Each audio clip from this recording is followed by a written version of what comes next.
Du coup, par une question de Guy.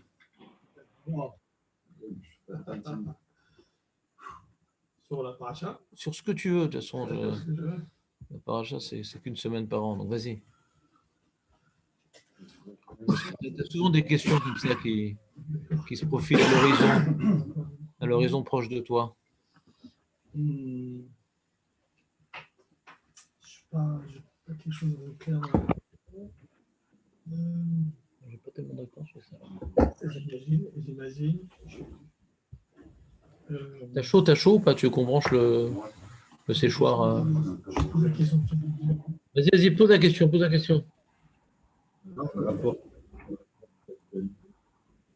Non, on s'en fout, ça. On s'en fout. Dans la paracha, s'il a Oui, pas du mérite. du mérite. Monsieur Atlan, on pourrait déconnecter le micro? Oui, tu te trompes pas. Même si elle a fauté. Elle a fauté quoi? Même si elle a fauté, elle s'est isolée avec un autre homme. Ah oui, c'est fauté, oui. C'est isolé. Comment ça se fait que le principe de la sota ne la touche pas? Le principe de la sota? La sota, ça ne marchera pas sur elle. Même si elle a du ça ne marchera pas? Ouais, non, ça marchera quand même. Qu'est-ce qui marchera? Le fait qu'elle explose, qu'elle meurt. Elle n'a pas fauté. Non, mais si elle a fait quand même. C'est pas pareil de s'isoler avec un homme, de coucher avec un homme, je pense. Sinon, on va toutes les brûler. Non, on ne parle pas de ce cas-là, où elle a vraiment fauté, mais comme elle a du mérite, donc elle n'aura pas. Les eaux de la sota ne vont pas la toucher. Quel mérite? Quel rapport? Non, c'est pas ça. Il n'y a pas de ça. Si c'est une femme vertueuse. Elle a étudié la Torah. Comment? Elle a étudié la Torah, alors elle ne va pas exploser tout de suite. Attends, mais il y a plein de choses. Il y a plein de choses là. Il y a plein de. J'avais cru comprendre comme ça. Alors, non, mais ne comprends plus. C'est vraiment dommage de comprendre. Il y a trois cas. Voilà. Il y a le premier cas où elle a juste commis la faute de s'isoler avec l'homme, parce que aussi c'est une fauté de s'isoler avec un homme. Sauf que son mari l'a mis en garde de ne pas s'isoler avec lui. Donc c'est quand même ce qu'on appelle chez nous une chienne. Ouais. Parce que le mari dit attention, si tu t'isoles avec celui-là, et sauf il y a deux témoins qui la voient qu'elle s'est isolée avec lui. Donc elle a de quoi être, comment dirais-je, on peut lui reprocher un comportement inadapté. C'est pour ça qu'elle est interdite à son mari. C'est pour ça que son mari l'amène à Yerushalayim, on lui découvre les cheveux, on lui déchire le vêtement, ouais. On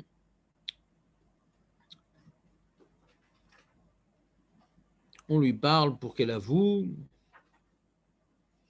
Et après tout ça, si quand même elle avoue pas et elle boit la mixture, eh bien, puisqu'elle n'a fait que s'isoler avec le monsieur sans aller plus loin, eh bien, non seulement elle ne meurt pas, ni dans 1 an, ni dans 3 ans, mais en plus, Jonathan,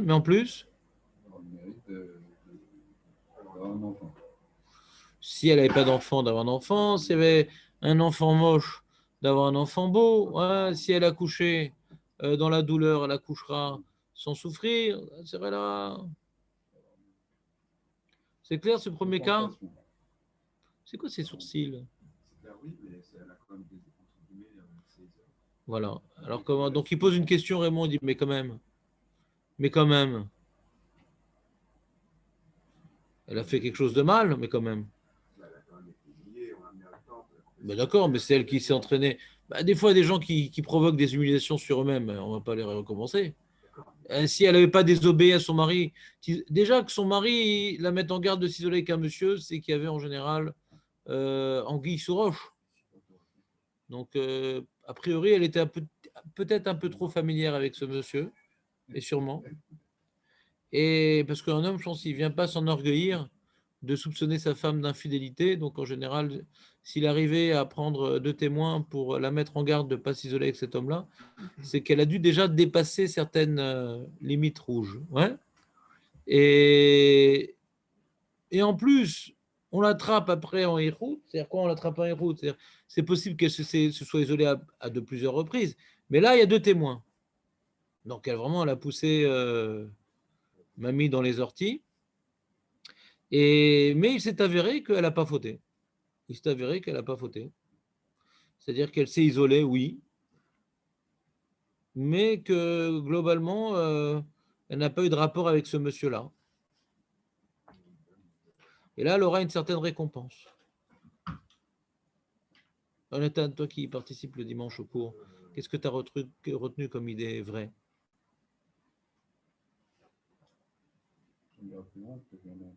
Non, on n'a pas dit ça. Ça, c'est ce que tu pensais avant le cours et que le cours ne t'a pas aidé à changer d'avis. Ouais. Je dis que quelqu'un, on lui fasse honte parce qu'il a provoqué qu'on le plonge dans la honte. Je vois pas pourquoi il aurait un salaire pour ça. Je vois pas pourquoi. Elle vient maintenant aller à l'encontre, comment dirais-je, de son devoir de femme juive tsnoua. Et à cause de ça, elle engendre sur elle-même une humiliation. On va pas la récompenser pour ça quand même. Non mais, c'est elle qui s'est projetée dans une telle situation. On va pas la récompenser pour ça. Non mais, j'arrive pas à comprendre comment vous envisagez une telle idée, Birklal.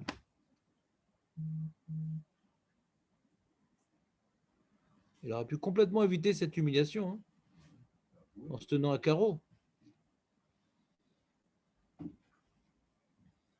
Tu comprends la question, Guy, ou pas?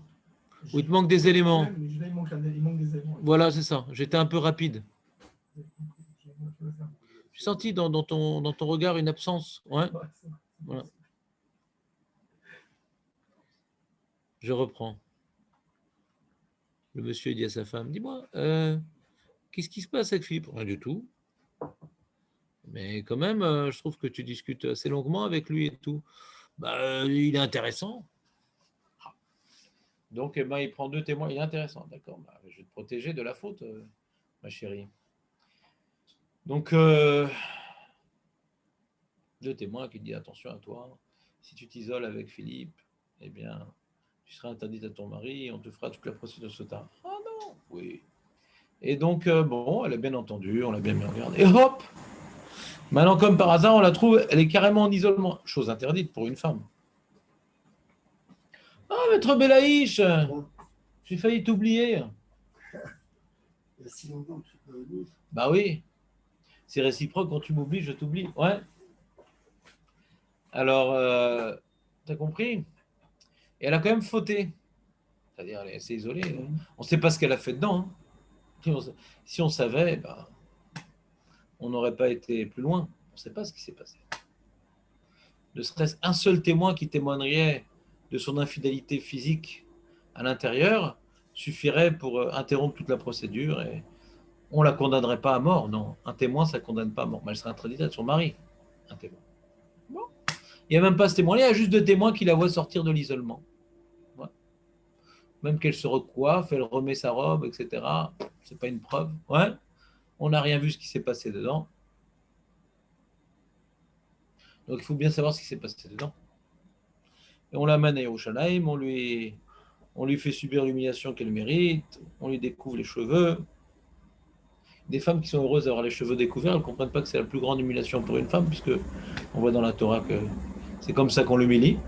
Et après cela, on lui dit voilà, on l'a fait jurer, si t'as fauté, il t'arrivera ça et ça, l'eau va venir te vérifier, tu vas mourir, si t'as pas fauté, il t'arrivera pas ça et ça. Et malgré tout, elle jure, on écrit les mots qu'on lui a dit, cette jurade, on l'écrit. C'est quoi? C'est les psukim de la Parashat Sota qui sont écrits, qui présentent les deux aspects, et oui ou non. C'est écrit dans les versets. On rapporte les versets qui sont liés à sa jurade.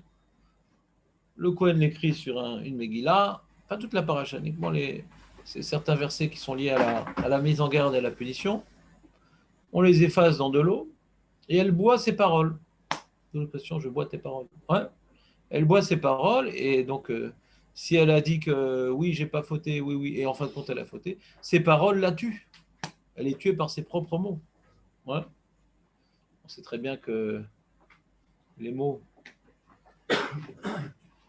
les plus mortels, ce sont des mots. Alors, elle est tuée par ses propres mots. Mais là, si elle n'a pas fauté, par contre,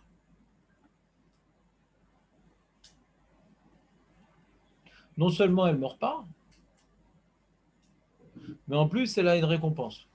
Si elle a couché dans la souffrance, elle couchera sans souffrir. Si elle n'a pas d'enfants, elle aura des enfants. Ah, la question, c'est pourquoi la récompense. Bah ouais, ça racole. Ouais, c'est pas évident. On l'a mis en garde. Ouais. Elle était en isolement. C'est absurde d'être en C'est peut-être isolement. parce qu'on s'est substitué à Dieu au moment du jugement, peut-être. Qui s'est substitué à Dieu? Bah, les hommes, à ce moment-là, puisqu'ils ne pouvaient pas savoir ce qui s'est passé dans la tente. Non, c'est sûrement vrai ce que tu dis, mais j'ai tout simplement pas compris.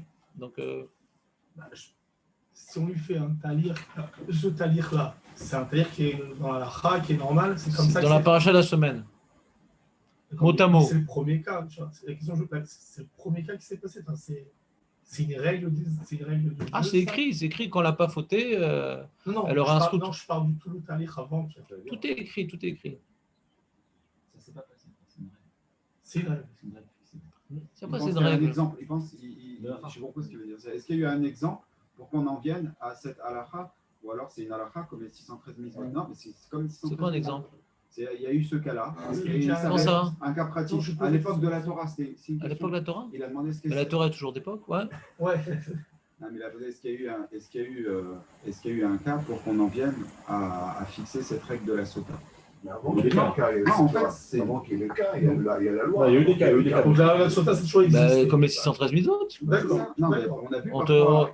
Il arrive qu'il y ait des femmes infidèles, il arrive que des gens fassent Avodatara, il arrive qu'il y ait des meurtres, il arrive qu'il y ait du vol, il arrive que. Donc la Torah, elle dit qu'est-ce qu'on fait quand il y a tout ça? C'est une législation de la société. Oui, bien sûr. Non, ce qui est particulier dans cette loi, un truc vraiment incroyable, comme on dit en arabe, incredible, c'est que normalement, bah, on ne sait pas. Et là, Hachem se mêle. Non, il ne se mêle pas, Hachem. Débrouillez-vous, vous ne savez pas, bah, ça fait que d'Oreita la Khumra, il y a des témoins, il n'y a pas de témoins. Si. Là, Hachem, il se mêle. Comment ça, il se mêle? Comment il se mêle? Il se mêle. Il a la nida et tout ça, quoi. Il change la nature de la femme à ce moment-là. Qu'est-ce qu'il lui fait? Quand elle n'a pas plus de. Elle implose, elle explose. Ouais. D'accord, quand elle a pris le. D'accord. Mais si elle n'a pas fauté, il n'arrive rien. Oui, c'est ça. Donc c'est Hachem qui se mêle. Oui. C'est pas du poison. C'est surnaturel. Ouais. Ah bah il n'y a pas ça normalement. Tu n'as aucun autre exemple comme ça? Aucun. Ah, c'est divin. C'est pas quelque chose de. C'est pas du vin, c'est une boisson. C'est de l'eau agrémentée avec des mots. C'est peut-être pour montrer que c'est très important de ne pas humilier quelqu'un à la base. De pas? De ne pas humilier quelqu'un. Non, au contraire. Non, je ne dis pas qu'elle ne mérite pas. Non, au contraire. Le couple, la maison, c'est. Quel est humilié? Humilié, là. Pourquoi humilier? Non, si jamais. L'infidélité, tu veux dire? Non, c'est pas ce que je dis. Ben, je sais, mais je veux pas que tu dises que tu n'es pas comme moi. Ah, Parce que je t'aime beaucoup. Quel rapport humilié? C'est la Torah qui l'humilie. d'accord. C'est très grave de pas d'humilier quelqu'un qui n'a pas fauté et qui ne mérite pas une humiliation. Mais on voit que quelqu'un qui a fauté, qui mérite une humiliation, c'est pas très grave. D'accord. Elle a fauté, elle est humiliée, mais là. On l'assure. Attendez, vous mélangez les pinceaux Ouais. avec les crapauds. Est-ce qu'il y a une chance qu'elle Une seconde. Là, j'étais en train maintenant de parler d'un point différent de la question initiale qui était c'est la seule loi où on voit Hachem qui intervient. Donc, on a oublié l'histoire que si elle n'a pas fauté. Pour l'instant, on est en train de mettre en avant la particularité de cette mitzvah. Elle a fauté parce qu'elle fait Yehoud. Une seconde. Encore une fois, Marco, normalement, tu ne prends pas cette position dramatique. Avant d'arriver à ce petit détail, je mets en avant, pas un détail, une particularité qui n'a aucune mitzvah comparable. Où Hachem intervient. Hachem nous dévoile ce qui s'est passé. Jamais Hachem nous dévoile ce qui s'est passé. Jamais. Donc, il faut voir. Je dirais même mieux, quand Hachem maintenant il va faire parler le Navi ou je sais pas quoi, ou il va faire des miracles, le Bedin ne va pas prendre ça en considération pour juger. Jamais.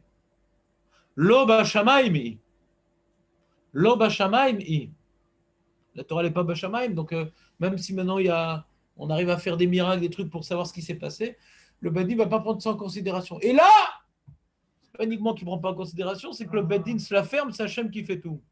C'est au cas où le mari aurait comme les suspicions encore, c'est pour les chazek et le fait qu'elle était vraiment innocente pour le Shabbat et pour les descendants. Excuse-moi. C'est pour les. On dit, ok, le jugement, il fait qu'il se passe rien.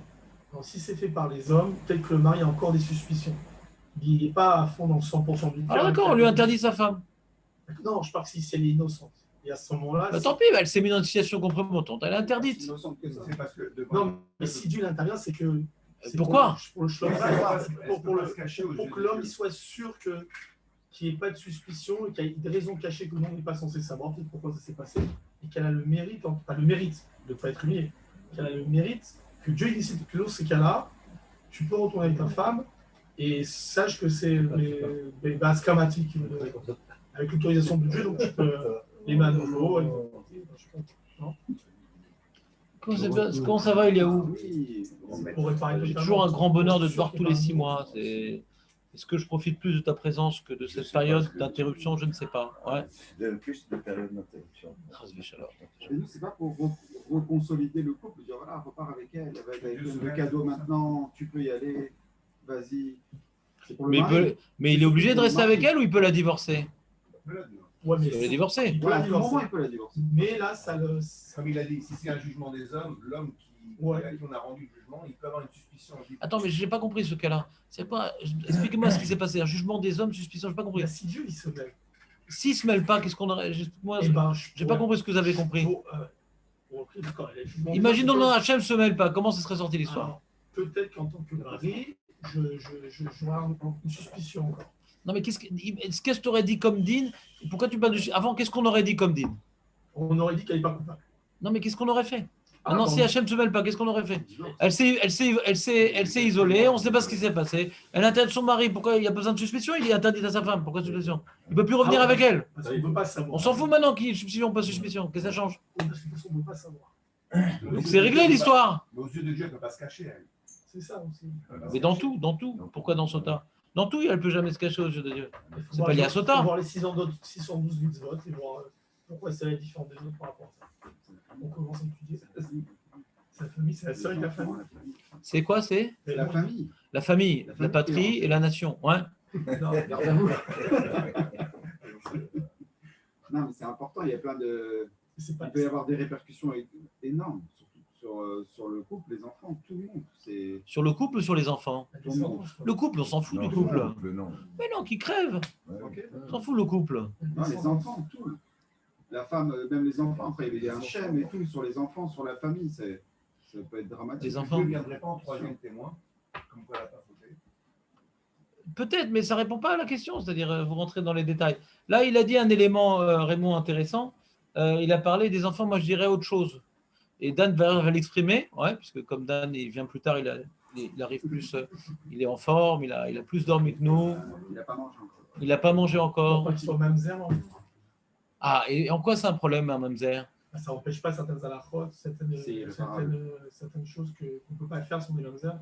Bon, d'accord, il y a un mamzer qui crève. Non, mais ça peut empêcher d'être, je crois. Non, il n'est pas roi, mais ça peut pas t'empêcher d'être roi. Qu'il ne soit pas navi, qu'il ne soit pas roi.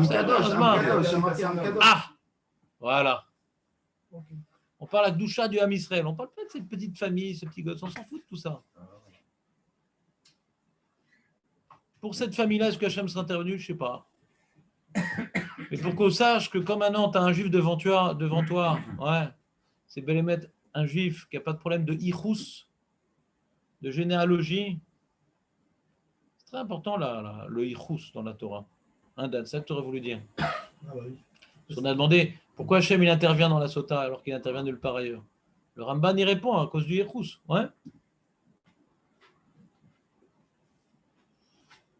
Le ichus. On connaît nos parents. Et même dans les 10 commandements, il y a marqué ne pas voler dans les 10 commandements. Il y a marqué ne pas voler dans les 10 commandements. On parle de quel type de vol?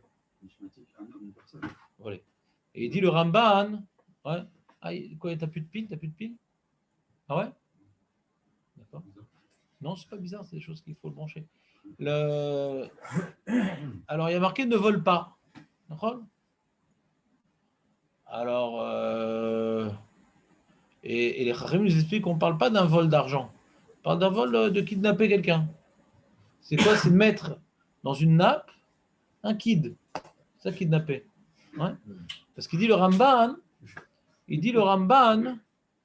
qu'en général, les kidnappages, ou les kidnappements, ou les kidnapperies, ouais, elles sont souvent sur des enfants. C'est un adulte qui ne se laisse pas kidnapper. Un enfant, bah, il était tout petit, comme on a vu avec les Yéménites, etc. Ouais. Et il dit le Ramban, c'est quoi le problème d'être kidnappé? Ah, ben oui, Il ne connaît pas ses parents. C'est fini. Et pourquoi c'est tellement grave de ne pas connaître ses parents? Explique le Ramban, parce que on voit dans les 10 commandements, hein, dans les 5 premiers, il y a donc Shabbat, Kivud Avaim. Quel est le lien entre Shabbat et Kivud Avaim?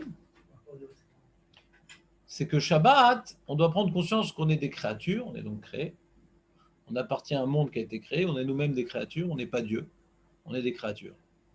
Et on doit témoigner un jour par semaine qu'on fait partie d'un ensemble créé, et on n'est pas au centre du monde, non, c'est Hachem qui est au centre du monde, et nous on fait partie d'un monde auquel il faut participer et auquel il faut trouver sa place, c'est-à-dire se subordonner au Créateur. Ça c'est Shabbat. Donc on s'arrête de tout faire pour témoigner de notre subordination, de l'hommage qu'on rend au Créateur en arrêtant ce qui nous intéresse et de créer nous-mêmes. On n'est plus concurrents, on n'est plus nous-mêmes des créateurs, on arrête de créer.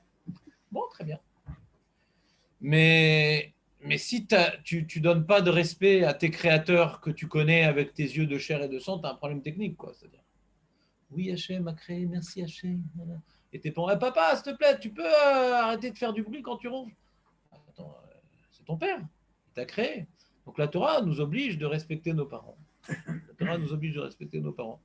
Parce que si tu n'arrives pas à respecter tes créateurs, que tu n'as pas de problème de prendre conscience qu'ils sont véritablement tes créateurs, alors comment tu vas pouvoir respecter ton créateur abstrait? Il est abstrait, Hachem, pour nous. On n'a pas assisté à la création du monde. On n'y était pas, ouais. On a une émouna, mais on n'y était pas. Alors que notre naissance, même si on ne se rappelle pas de ce qui s'est passé, mais bon, a priori, c'est nos parents, et le fait de respecter nos parents, ça nous apprend à prendre conscience qu'on est pas le centre du monde. On appartient à une chaîne. Ouais. J'ai été créé par mes parents ont été créés par leurs parents, etc. J'appartiens à un monde qui a été créé, donc ça me prend conscience que je ne suis pas au centre du monde. Je suis moi-même créé. Des fois, le problème de rejeter les parents, c'est on a envie d'être libre, on a envie de se prendre pour Dieu, quoi. Dès que maintenant tu viens de te subordonner aux parents, quels qu'ils soient bien éduqués, qu'ils soient cultivés, qu'ils soient sympathiques, qui t'aient aidé, qui t'aient pas aidé, l'homme est chané.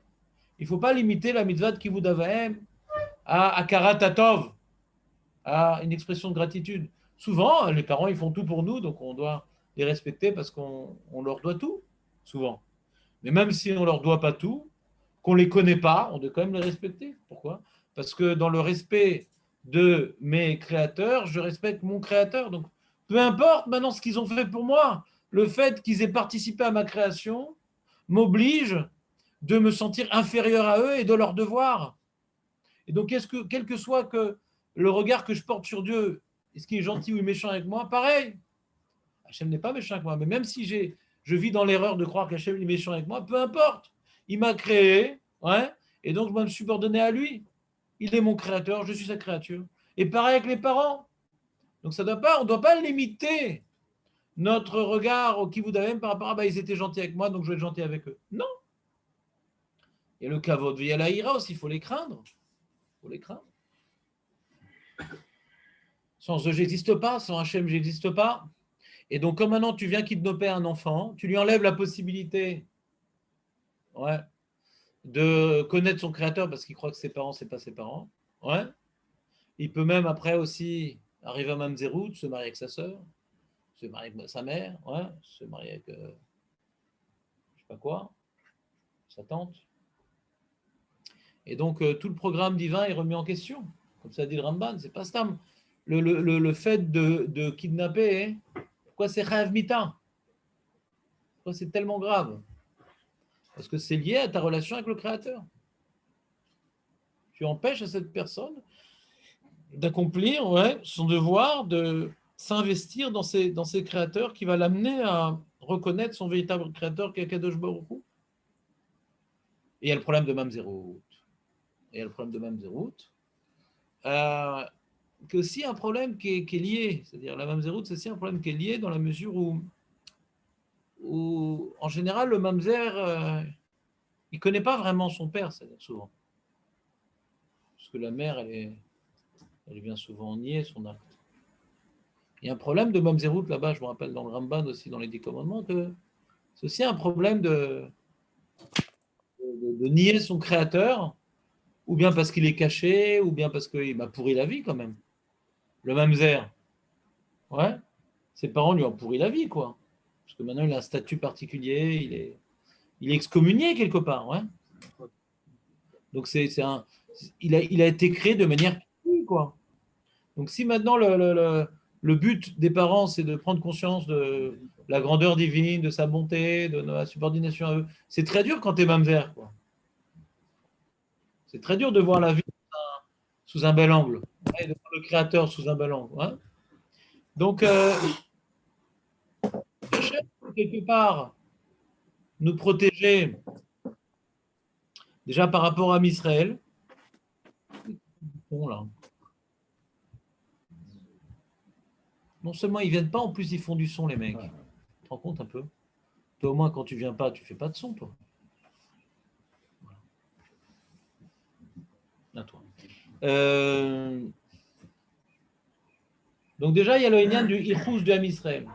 Et pourquoi c'est tellement important le Ichous de Ham Israël? On doit savoir exactement c'est qui nos parents et qu'il n'y ait pas des mélanges bizarres. Il y a un équilibre dans la famille, un équilibre.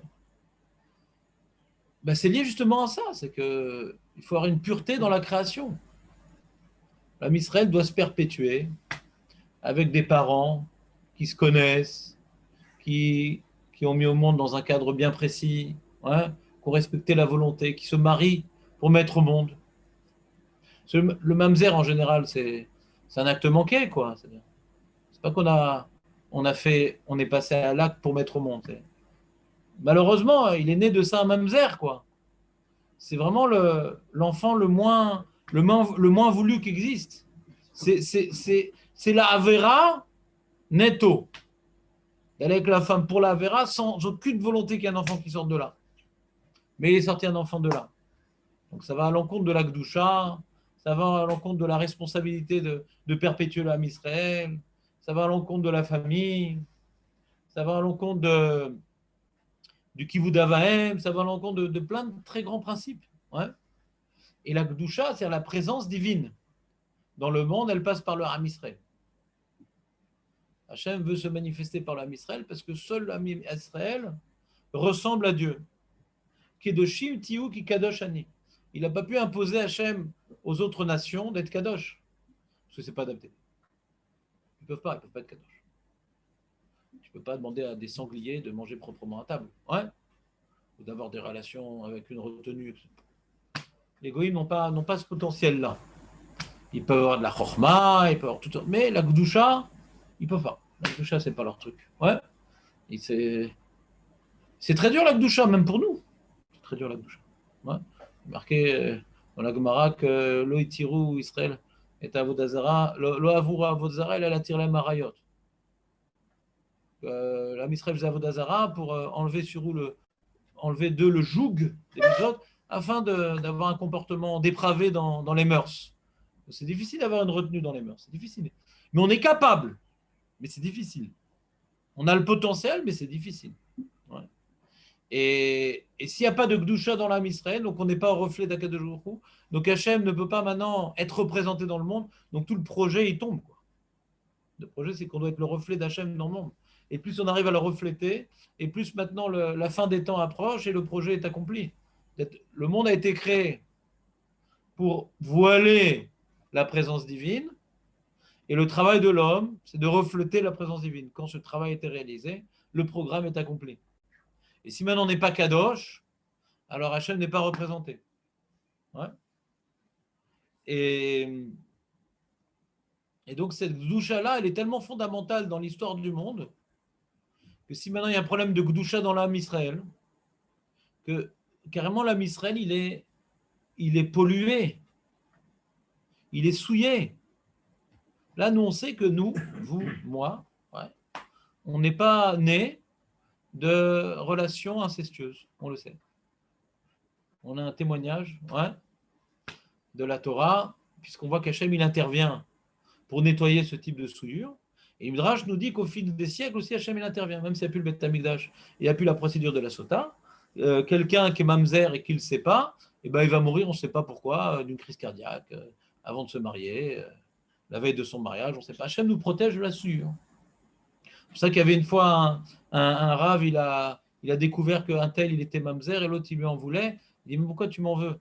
Grâce à moi, tu vas vivre. Si on n'avait pas su que tu étais mamzer, Hachem aurait dû t'éliminer pour protéger le Ham Israël de ce type de souillure.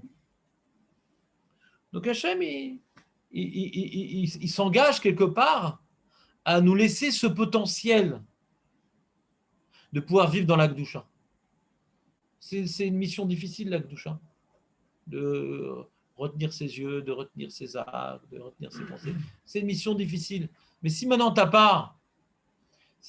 pas, la, comment dirais-je, les mœurs à l'origine, tes parents, c'est des trucs mélangés, dépravés, etc., ça va à l'encontre de ce potentiel. Donc le programme du Ham Israël est fini, donc le monde n'a plus de raison d'être. Donc Hachem, il intervient par rapport à des choses qui sont liées au programme originel, à la mission qu'il a confiée au monde. La manière qu'Hachem est intervenu pour sortir Abraham de son chaos et pour mettre au monde Yitzhak et pour protéger Yaakov et pour sortir le Ham Israël d'Égypte et faire Makat Bechorot ou Beatzmo, Birvodo, toutes les choses qui sont liées à son programme, qui sont liées à la mission du monde. Hachem, il intervient. Ce n'est pas un petit détail, la famille, le shalom. C'est vrai qu'il y a des midrashim qui disent qu'Hachem et tout. C'est marqué par rapport au fait qu'il efface son nom. Alors bon, on voit que l'importance, il faut être prêt à effacer son nom pour le shalom. Mais ça c'est des détails. Le Ramban, il dit, c'est pas ça l'essentiel. C'est pas le shalom l'essentiel. C'est la mamzerout l'essentiel. Parce que c'est un din terrible dans la Torah, le mamzerout. On ne voit pas un din aussi grave dans la Torah. Que quelqu'un est complètement innocent, le gosse. Il n'a rien fait. C'est sa mère, la chienne. Ouais. Puis des fois, la mère, elle n'a rien fait, elle a été violée. L'enfant est mamzer quand même. Donc personne n'est coupable. Personne n'est coupable. Donc ce n'est pas ici une punition de l'individu. C'est sûr que la mamzerout, ça vient globalement, comment dirais-je, décourager la faute. Et un tel Yetzerara, elle est jolie, elle n'est pas heureuse avec son mari, lui il est sympa, il offre des fleurs. Ouais. Bon, alors la faute n'est pas loin. Et quand elle sait que l'enfant qui va naître, ça sera un excommunié jusqu'à la fin des temps, c'est sûr que c'est décourageant. C'est très, très décourageant. Donc c'est vrai qu'une des parties de l'enjeu de la mamzerout, c'est de décourager de la faute. Mais même s'il n'y a aucune culpabilité, c'est-à-dire aucune responsabilité, elle a été violée, qu'est-ce qu'elle fasse? Qu'est-ce qu'elle fasse? Oui, mais là, c'est plus par rapport à la faute, c'est par rapport à Ham Israël. Ça porte atteinte à la Kedusha du Ham Israël. Et les gens, ils oublient, les gens, ils croient que toute la Torah, c'est mon avodat Hashem. Si je fais des mitzvot, Hashem, il est gentil. Si je fais des verot, Hashem, il est méchant. On a un regard très individualiste de la Torah. Et on oublie la notion qui s'appelle le Ham Israël. Et que des fois, pour le Ham Israël, eh ben, la personne, même si elle n'a rien fait, elle va devoir souffrir, elle la saute.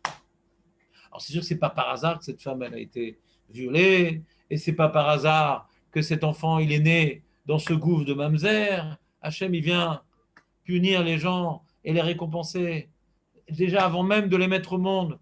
Les parents qu'ils auront, le contexte, l'époque où ils vont naître, ce qui va naître à la Shoah ou est-ce qui va naître dans les années 80, chaque chose qui nous arrive, tout ça c'est orchestré par Akadosh Baruch Hu. On peut dire pourquoi j'ai des parents comme ça et pourquoi je suis mamzer, pourquoi il n'y a pas de hasard. Il peut faire tchouva et il doit faire tchouva. Sur quoi? Qu'est-ce qu'il a fait comme avérin? Je sais pas, il est mamzer, donc déjà il est catalogué. Mais qu'est-ce qu'il fait tchouva? Qu'est-ce qu'il a fait comme avérin lui? Il n'a rien fait de mal. Les Juifs. Oui, les Juifs. Salomon, c'est juif. Ouais. Comment? Les programmés vont disparaître. Ah non, si on sait qu'il est mamzer, il peut durer un petit peu. C'est une pile rechargeable. Mais le combien, je ne sais pas. Il ne faut pas que ça s'oublie qu'il est mamzer. Mais il peut avoir un lamaba. N'oublions pas que le but, c'est le lamaba. Il y a marqué que quand maintenant j'ai pas assez d'argent pour libérer 2 personnes, j'ai devant moi un mamzer, Talmid Chacham, mais un Kohen Gadol à Maaretz, je laisse crever le Kohen Gadol. Pourtant, c'est une dynastie de Kohanim Gadolim. Son père, son grand-père, son arrière-grand-père. Il descend directement de qui? De Aaron, comme tous les Kohanim. Et ben, je le laisse crever. Et je vais sauver, je vais libérer le mamzer. Pourtant, mais le mamzer, il va mourir, de toute façon. Ça ne va pas laisser une dynastie, donc ce n'est pas pour le Ham Israël. Donc à titre individuel, on regarde la vérote et les mitzvot. Pourquoi maintenant il est mamzer? C'est pour le Ham Israël, mais lui il peut avoir un super olam haba et on va le sauver parce qu'il va faire des mitzvot. C'est dommage qu'il meure, puisque de toute façon c'est un Talmid Chacham. Donc puisqu'il est dans le bon mouvement, dans la bonne direction, on va le libérer pour qu'il vive plus longtemps, pour qu'il ait encore plus grand olam haba. N'oublions pas que le but de tout, c'est l'olam haba. Nous on vient focaliser sur la mazé parce qu'on est dedans. On oublie ce qui se passe après quand même. Donc lui, c'est vrai qu'il a souffert plus qu'un autre parce que les Shidduchim, c'est pas simple. Il y avait une histoire comme ça à Sarcelles. Tu connais Sarcelles? Une histoire comme ça à Sarcelles où il y avait des enfants comme ça à Mamzerim et ils essayaient de les marier, tout ça, ils n'arrivaient pas. On les faisait des Shidduchim avec des Mamzerim. Et ça ne marchait pas à chaque fois. Ça marchait pas. Et comme ça, pendant beaucoup de temps. On n'aurait pas les caser. Et je ne sais plus si c'était Rembrandt ou Rav Israël, je ne sais plus qui avait vérifié l'histoire. Et après, ils ont bien vérifié. Les parents, en vérité, quand ils sont mariés, il y avait un psoul. Et donc, la femme, elle n'était pas mariée. Parce qu'il y avait les témoins, je crois que c'était pas Shomar Shabbat. Donc, sauf, ils n'étaient pas mamzerim, les enfants. Parce que la mère, elle n'avait pas un statut de femme mariée. Et Hachem, il a fait que, à chaque fois, ça ne marchait pas, les Shidduchim. Il n'avait pas à conclure avec des bons bachurim mamzerim. Des gentils mamzerim.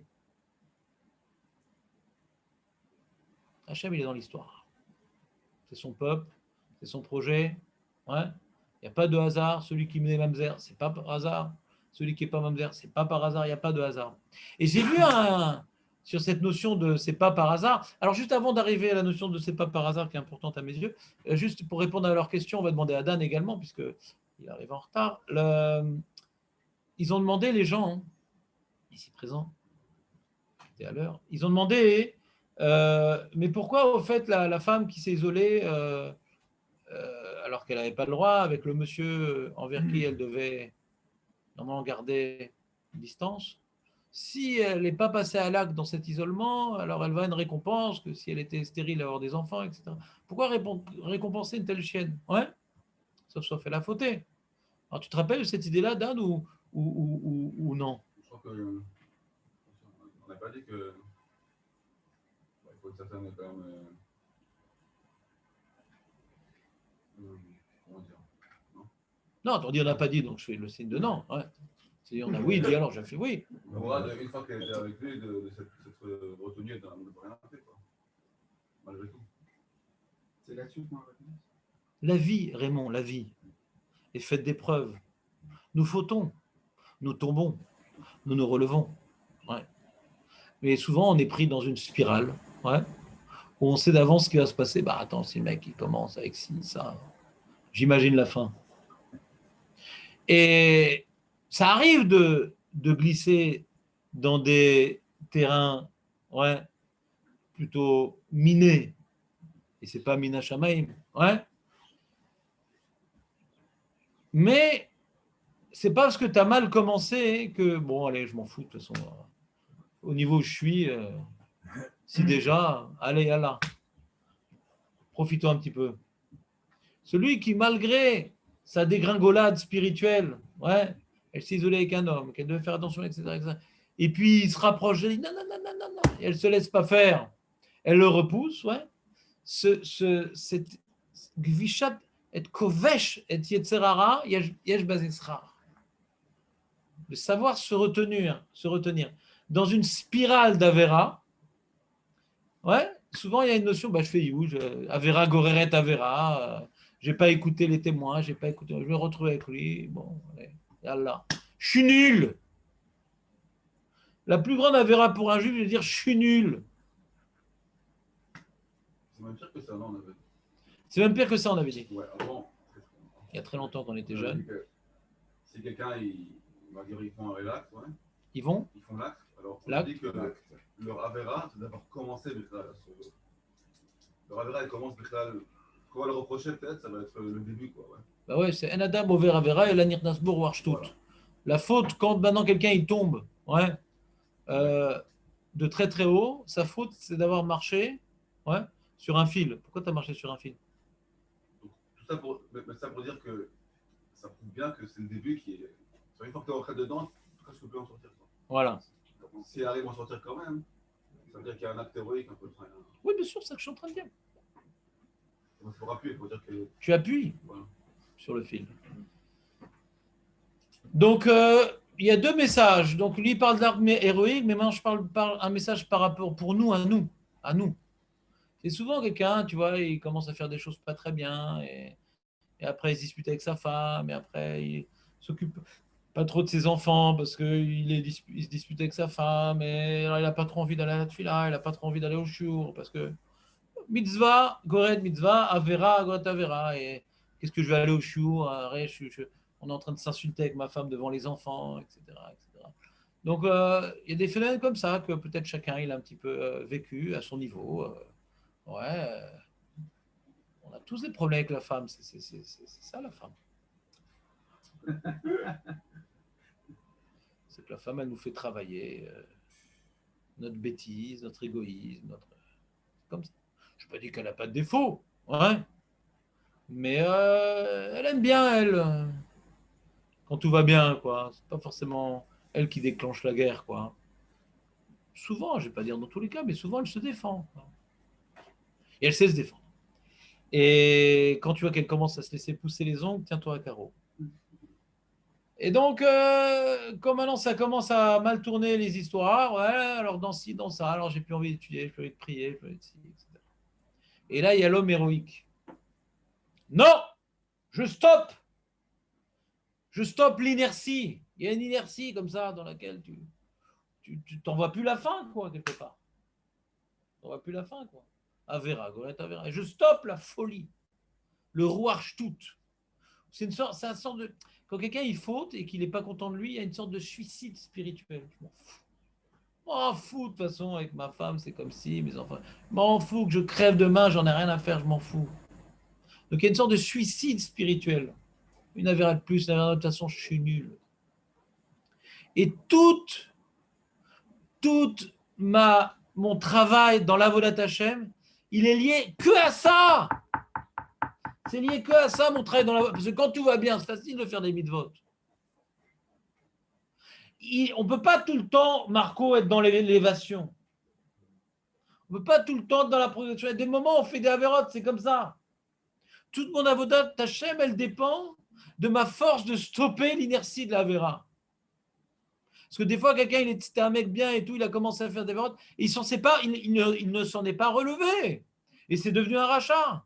Donc Hachem, il fait qu'on est fait de chair et de sang. Il est fait qu'on est confronté à des erreurs, à des actes manqués, à des bêtises. Et tout le monde fait des erreurs et tout le monde fait des bêtises pour montrer combien on est attaché au mitzvot. Parce que quand on commence à délirer, quand on commence à faire des avérotes, si on n'est pas vraiment attaché au mitzvot, parce qu'un homme, il aime bien faire bien les choses comme il faut. Mais quand il le fait mal, il en a marre. Il a envie de tout plaquer. Quand ça se passe mal, il a envie de tout plaquer. D'accord ? C'est comme ça. Non, ne plaque pas tout, reste avec nous. Non, je reste avec vous, mais Zoom. Ah bon, d'accord, d'accord. Pas physique.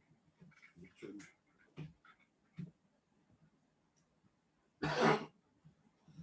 Tu vois, quand tu arrives le matin, te lever pour la tefila et de faire ton chiour, et tu es gentil avec ta femme, et tes enfants, ils t'adorent. Alors, tu as envie de faire encore deux mitzvot. Ah, tu as envie, il y a un truc et tout de mitzvah de tondre le mouton et de racheter le rameau. Allez, viens, une autre mitzvah. Et on va maintenant aller là-bas dans les champs pour prélever. Ah, viens, encore une mitzvah. Tu es content, quoi. Tu es dans une dynamique. Tu t'es pris pour le Mashiach et tout. Tu es content. Toujours le Yetzara, il te dit, mais non. Et toi, tu dis, mais si. Donc, tu es content. Tu as envie de faire des mitzvot parce que on aime la perfection, on aime être. Mais là, quand ça ne marche plus, ouais, et j'ai raté la tefila, et j'étais Mechalel Shabbat, et je ne voulais pas, mais j'ai fait une bêtise, et alors on dit, bon, c'est ou blanc ou noir, des fois on est assez manichéen, quoi. Après ce que j'ai fait,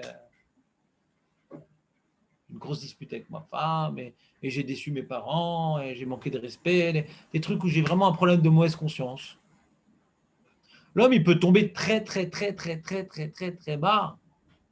Toute la Vodat Hashem, elle dépend de ces muscles-là. Tu dis, Nahon, j'ai fauté. Nahon, je suis tombé.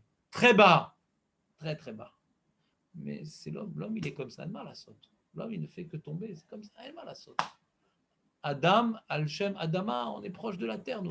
Tu t'es pris pour Dieu, bah voilà, t'es pas Dieu. Non. Tu t'es pris pour le Messie, bah t'es pas le Messie. On est des êtres fragiles, faibles, qui fautent. C'est dans la condition humaine de fauter. C'est grave, mais c'est pas la fin du monde. C'est grave, mais c'est pas la fin du monde. De fauter, c'est grave, mais c'est pas la fin du monde. C'est la vie. C'est grave, mais c'est la vie.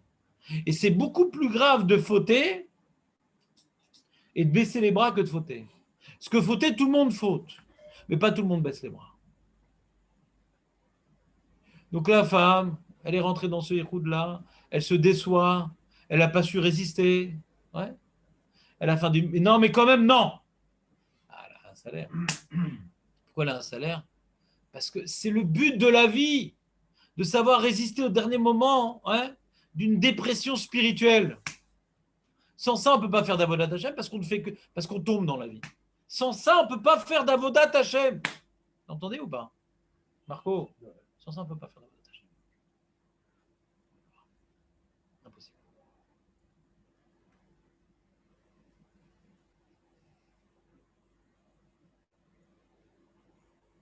Alors, il y a un midrash bizarre et tout que je ne saurais pas vous expliquer tellement. Avec Hana qui dit qui a menacé Hachem, il dira si tu ne me donnes pas un enfant, alors je vais me faire sota.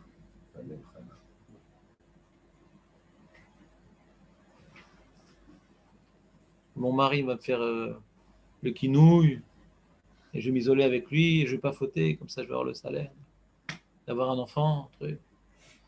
Bon, je ne comprends pas très bien ce midrash.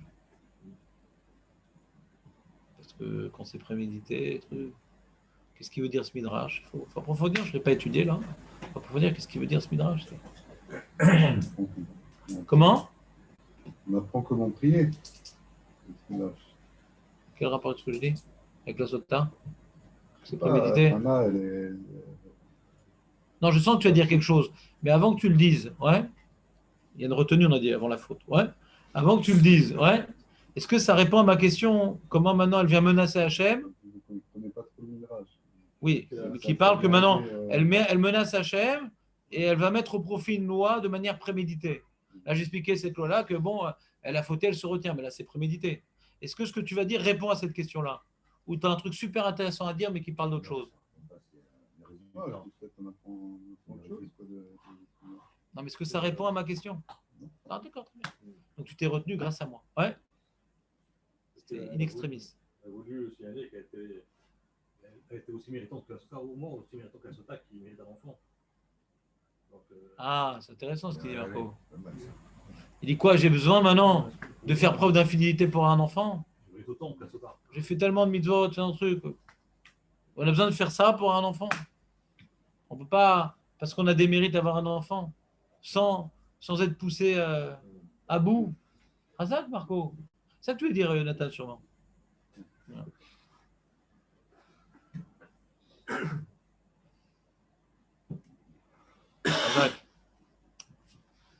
En tout cas, parce qu'on imagine mal que Hana elle fasse ça, de s'isoler, c'est assourd, quoi.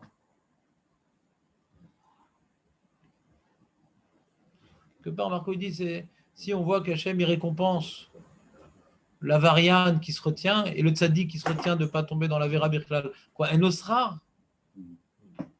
Quoi, faut que je commence à glisser pour être un mec bien. Un osra. Razak, Marco, très, très, très, très belle intervention. Il a étudié dans sa jeunesse. Il a informatique. Donc, on reprend. Il y a également, face à la sota, puisque c'est un sujet qui passionne Dan, il y a écrit un truc incroyable dans la sota. La Gemara, elle demande pourquoi on a juxtaposé le sujet de la sota au nazir. Tu es nazir ou tu es que le néo-nazir? Ouais. Ouais. Pourquoi on a juxtaposé?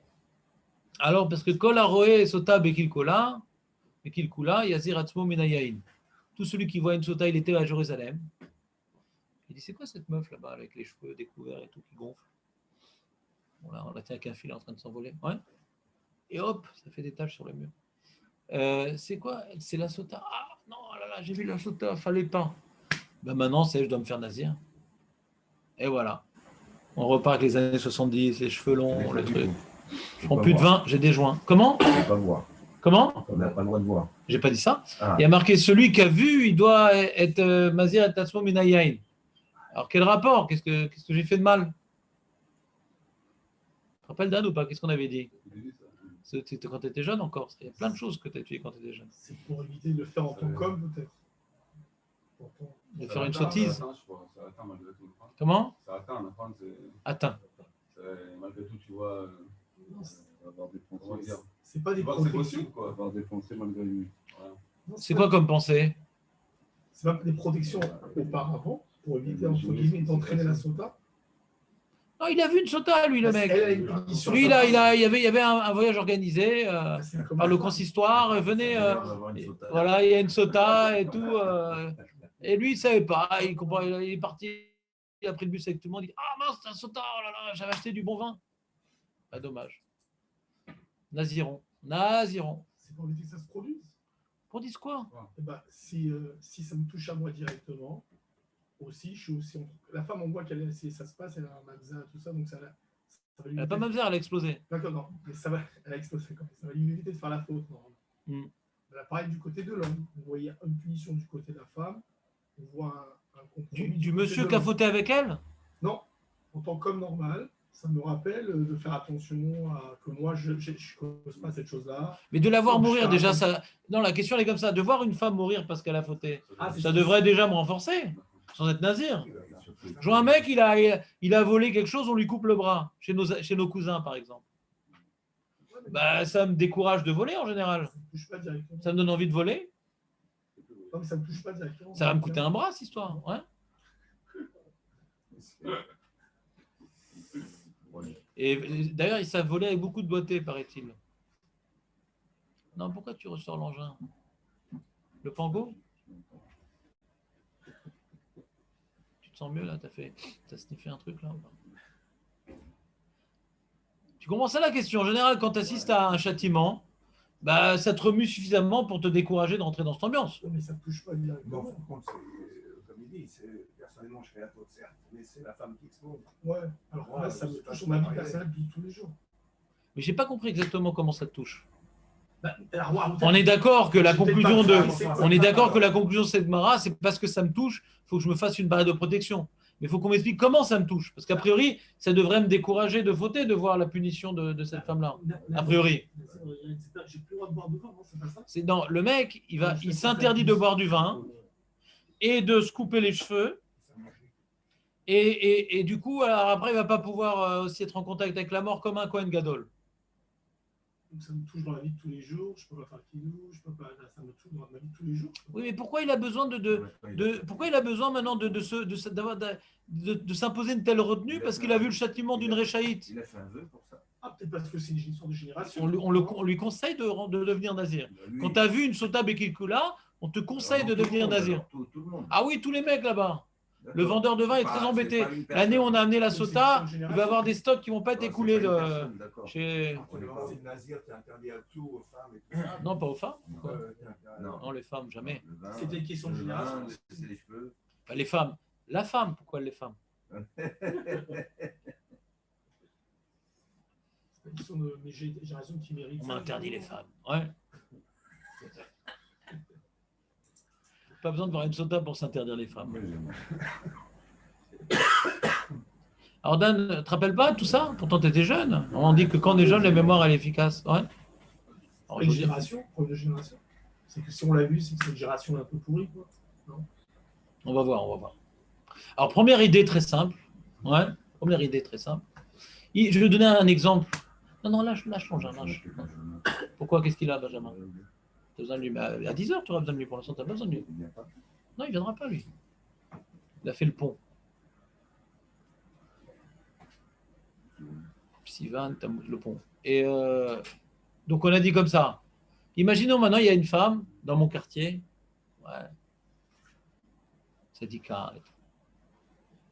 Elle est couverte, elle est rabbinite un peu comme ça. Elle fait la chala. Elle fait des ambiances chala. Tu connais l'ambiance chala et tout, elle amène les femmes.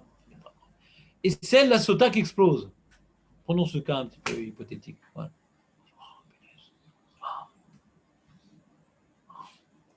Rabbanit Rivka. Rabbanit Rivka. Quoi, mais alors quoi, c'est que du zarma, tout ça. On peut tomber si mal. Hein? Je peux monter pas de poisson à table. Je ne demande pas le ton. le son. Ah, le son. Pas de céréales à table.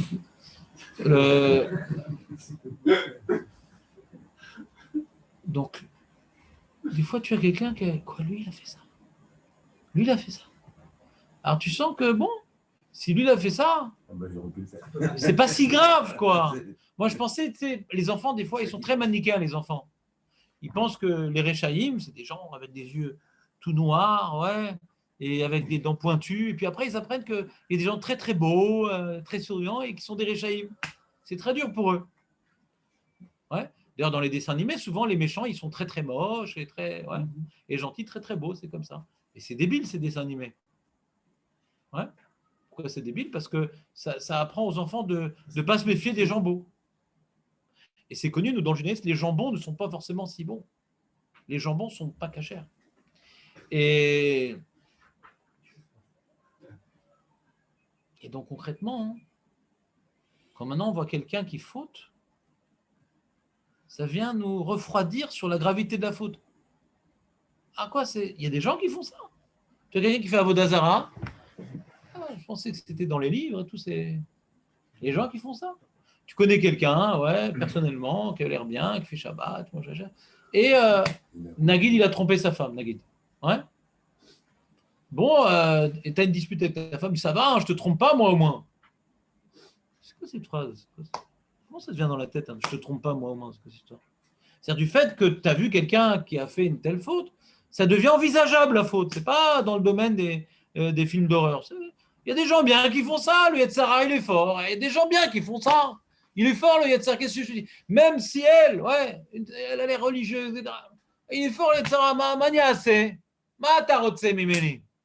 Quand tu vois quelqu'un qui faute, c'est un chilo. C'est pour ça qu'il y a marqué que quand quelqu'un il fait une avéra, hein, il n'a pas le droit de faire vidouille en public de l'avéra. Pourquoi? Parce que ça refroidit les gens. Au contraire, tu peux dire, non, tu vois, j'ai été Mechal Shabbat, j'ai pas mangé cachet, dire, ah, Hachem, j'annonce à la communauté, j'ai fait ci, j'ai fait ça, je regrette. C'est bien d'exprimer ses regrets et de faire tchouva, ça pourrait nous renforcer. Quoi, lui, il a mangé ça? Incroyable. Donc, si lui fait ça, c'est pas si grave. C'est tellement dur de se retenir de faire la véra. Même lui, il a fait ça. Il a marqué ça, Chilou Hachem, de faire vidouille d'une avéra. Tu ne dois pas raconter ta avérote aux gens. D'après cette explication, ce serait plus s'il a entendu. C'est quelque chose qu'il a vu. On a l'impression qu'il faut qu'il voit l'explosion. Enfin, c'est plus. Ouais. On n'avait pas dit ça, non? Le fait d'entendre. Voilà, a priori, non? Bon, ça marque beaucoup plus quand on le voit. Plus, hein, non, justement. C'est l'explosion qui marque plutôt qu'on voit. Et c'est quoi là? Mais c'est ça qu'on parle Kikoula. Kikoula, c'est qu'elle a mal fini l'histoire. Ton explication, c'est pas ça. C'est quoi? C'est qu'il a fait la faute. C'est qu'elle a fait la faute. Mais tant qu'elle a explosé, tu sais pas? Donc tu sais, tant qu'elle a pas. Tu as entendu qu'elle a explosé, donc ça veut dire qu'elle a fait la faute. C'est une preuve qu'elle a fait la faute, c'est tout. Ouais. C'est le fait qu'elle ait fait la faute qui va te refroidir. Je comprends pas très bien ta question. Non, mais quand tu vois la personne, ouais, elle a l'air de sadika comme ça, si elle a l'air normale. Ah oui, d'accord, ouais, d'accord, ouais. Je dis pourquoi marquer à rouer. Bon, c'est. Donc ça, il faut passer à la deuxième explication. que cette question de cas particulier, il faut passer à la deuxième explication. Ouais. On pourrait repousser, bon, c'est global, c'est des trucs, etc. Mais il faut passer à la deuxième explication. J'ai vu ce matin un livre dans la synagogue. Ici, dans la synagogue, c'est pas par hasard. Donc je l'ai ouvert. Et si vous me demandez pourquoi je n'ai pas ouvert les autres, parce qu'il y avait 3000 livres dans la synagogue. Ouais. Parce que les autres, c'était par hasard. Mais lui, c'était pas par hasard qu'il était dans la synagogue. Et j'ai ouvert et il rapporte. Et j'ai vu un truc. Normalement, j'aime pas les livres sur la paracha. Ouais. Parce que c'est des fois gnangnan un peu comme ça. Ouais. C'est histoire de dire quelque chose et des livres très très bien. Mais des fois, allez, on fait du moussard et on mousse comme ça, on mousse. Ouais. Tu crois que tu es savant. Plus il croit savant et plus il mousse. Ouais. Mais il y a des livres très bien. Et là, je crois avoir repéré un livre sympa. Il rapporte une Tosefta dans Shvuot. Qui dit la chose suivante. J'ai trouvé ça particulièrement adapté à la Sota. Et même la Tosefta en elle-même, elle est magnifique. Magnifique, cette Tosefta. Même si on ne parlait pas de la Sota, en soi, cette Tosefta, elle est de folie furieuse.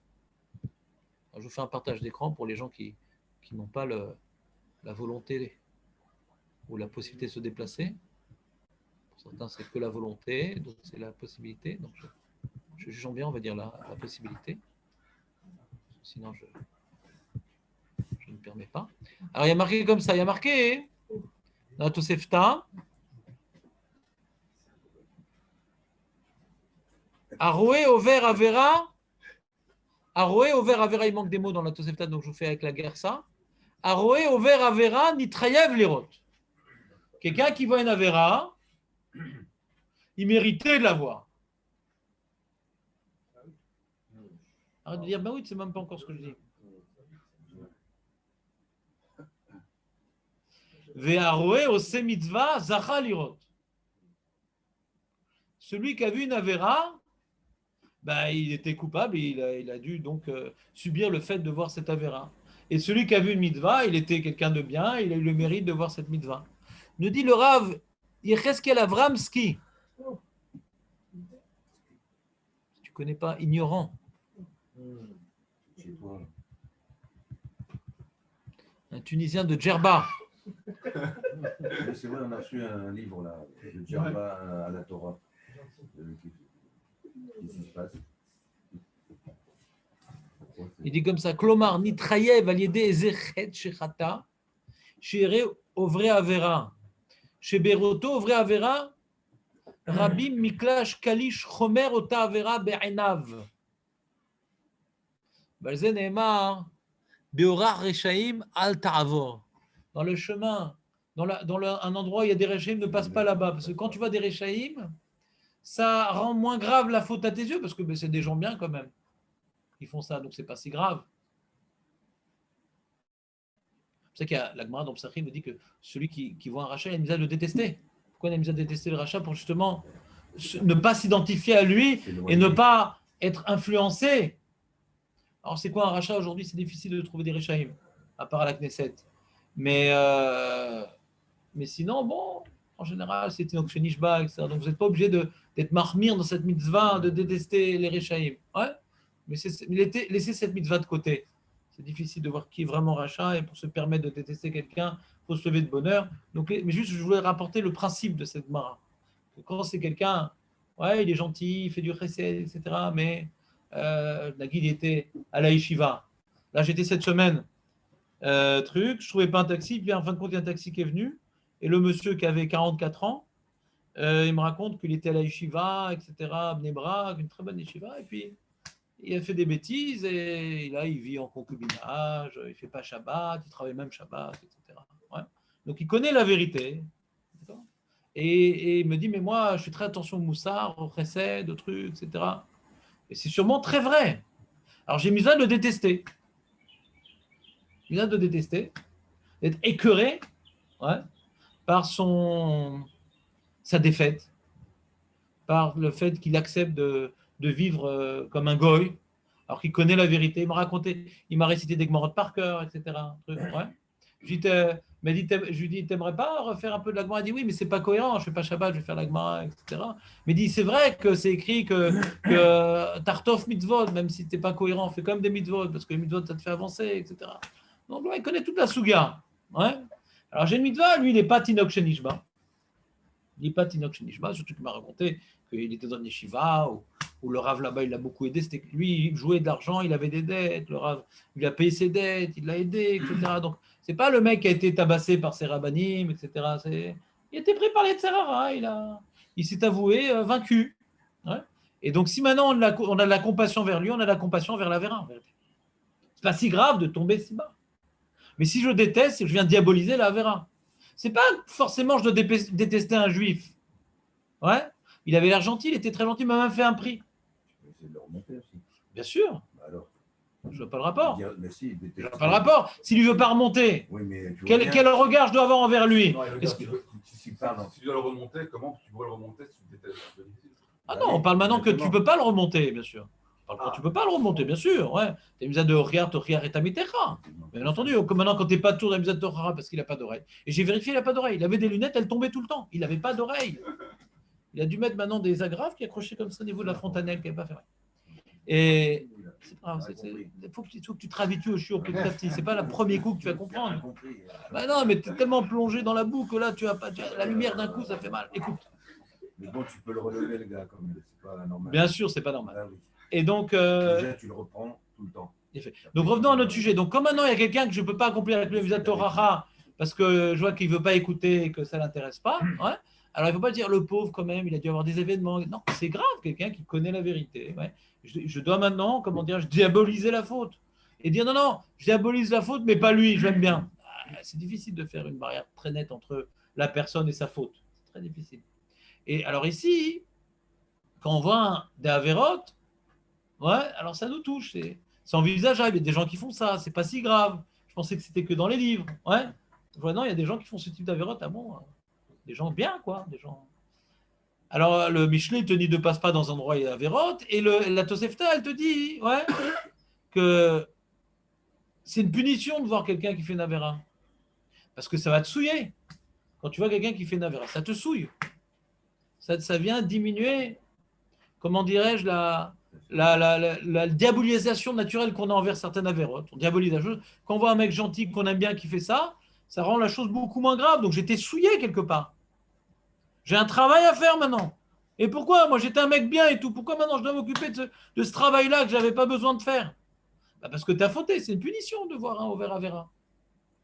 Et quand tu vois un mec qui fait mission de Nefesh pour les Juifs, qui fait mission de Nefesh pour la Torah, qui fait mission de Nefesh pour le Shabbat, ça te renforce. C'est un mérite. C'est un mérite de voir des gens bien. Ah, moi j'en ai marre, je vois, il y a les juifs de la pub, je vois que des gens tordus. Bah, t'es un rachat, je te dis. Si tu vois que des gens qui font de la vérote, t'es un rachat. Déjà, il y a un principe. Kol aposel, bemoumo posel. Si tu vois tellement d'avérotes, c'est que tu dois en faire beaucoup toi aussi. C'est pour ça que tu as un missile à tête chercheuse, tu arrives à voir tous les gens qui font des avérotes, tu les sens. Tu sens tellement les gens qui font des avérotes, c'est que tu dois avoir un point en commun avec eux. Sinon, tu es naïf, même pas tu te rends compte qu'il est orgueilleux parce que tu n'es pas orgueilleux. Même pas tu te rends compte qu'il a les yeux mal placés parce que ça ne t'intéresse pas. Mais quand toi, tu as les yeux mal placés, tu vois un mec comment il regarde, tu comprends que lui aussi, il est touché par la même avéra. Et pour avoir bonne conscience, tu dis, oh là là, il exagère de faire ci, de faire ça. Il a les filines, regarde comment il regarde, comment ici. Ouais. Je vais plus se critiquer pour me rassurer que moi, je suis un mec bien. Donc, en général, quand je vois les avarianim, c'est que moi-même, je suis un avarian un petit peu. Je vais me rassurer que je suis moins que lui. Alors, je me plains sur la tronche. Je dis, lui, c'est vraiment un avarian. Bon, un peu, mais lui, vraiment. Mais si le Tosefta dit plus que ça, il ne dit pas Kol aposel, bemou posel. C'est comme maintenant, je suis obligé de subir cet événement, de voir un avarian qui va maintenant me ramollir dans le respect de cette halakha sur laquelle j'avais vraiment un vrai respect. C'est dommage. Donc, je n'ai pas Kol aposel, bemou posel. Ici, vraiment, c'est un truc dans lequel j'étais vraiment investi. Mais maintenant, après avoir vu ça, je dis, bon, c'est pas si grave. Pour moi, c'était vraiment de ne pas parler pendant le Kaddish, c'était super important. Et je vois maintenant, même mon Rav, il parle pendant le Kaddish, et même mon truc. Bon, ça va, on pose une question, je réponds, ça va, des Eretz, Kadma la Torah. Donc, je vais être plongé dans des situations qui vont me ramollir. Et ça, c'est une punition, c'est pas par hasard. Je l'ai dit tout à l'heure, il n'y a pas de hasard. Que maintenant, tu saches que telle femme, elle a sauté, sottise. Ouais. Alors, tu vois, c'est possible, ça. Mais de voir ça, c'est plus C'est plus marché, Chota, de voir cette femme-là qui a l'air bien, etc. C'est encore plus grave comme événement. Eh bien, tu dois te faire nazir parce que si toi, tu as vu ça, c'est que tu as des choses à te reprocher. Reste avec nous, Nathan. Si toi, tu as vu ça, c'est que tu as des choses à te reprocher. Un homme, il n'assiste pas à une avéra s'il n'a pas lui-même des choses à se reprocher. Ça, c'est un grand moussard sur les Français, ça. Les Français. Oui, monsieur, vous êtes Français. Oui, monsieur. Algérien.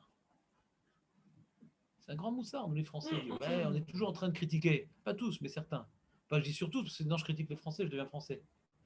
Et on critique, ouais, tout ça, moi j'aime pas ces cercles parce qu'ils font ci, ça, non, je l'ai vu là-bas, il a fait ça, j'ai vu, non.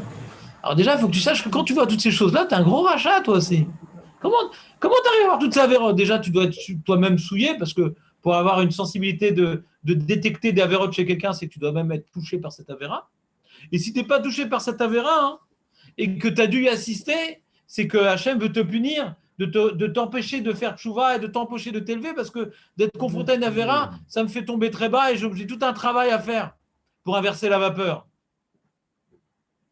Donc il faut s'habituer. Donc on voit l'importance de s'habituer à voir le bien, de s'habituer à s'entourer de tzadikim, de s'habituer à ne pas revenir à la maison et dire ah là là, j'ai vu un mec et tout, ouais, il est malhonnête, j'ai vu un ci. Arrête de parler de ça, arrête, tu souilles.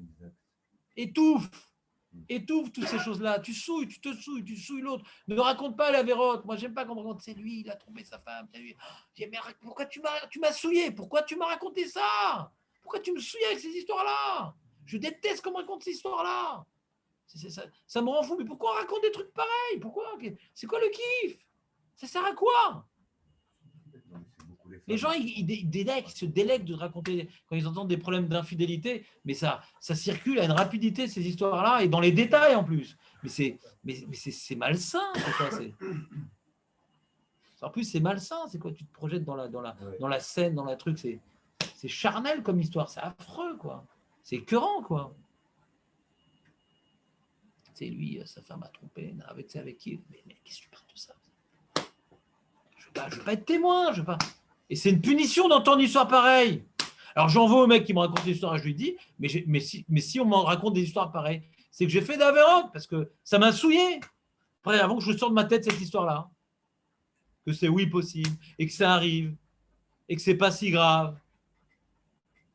Donc il faut que je m'éloigne de ce genre de mec, s'il te plaît, si tu me racontes des histoires pareilles, bye, j'ai pas besoin d'être copain avec toi. Je vois qu'il y a une petite avéra dans la communauté, tu me la racontes, Todaraba, dégage. Dégage, comme ça tu parles, oui, comme ça je te parle, dégage. Tu ne m'intéresses pas. Déjà, c'est du lachonara, il n'y a aucune toilette, qu'est-ce que tu veux? Ouais? Qu'est-ce que tu veux? C'est prouvé, c'est pas prouvé, qu'est-ce que tu racontes? Ouais? Dégage, je ne te connais plus. Des gens comme ça qui ont de la langue fourchue, ouais? Et le venin, ouais, sur près de dégainer, on les envoie à la poubelle, on les dégage.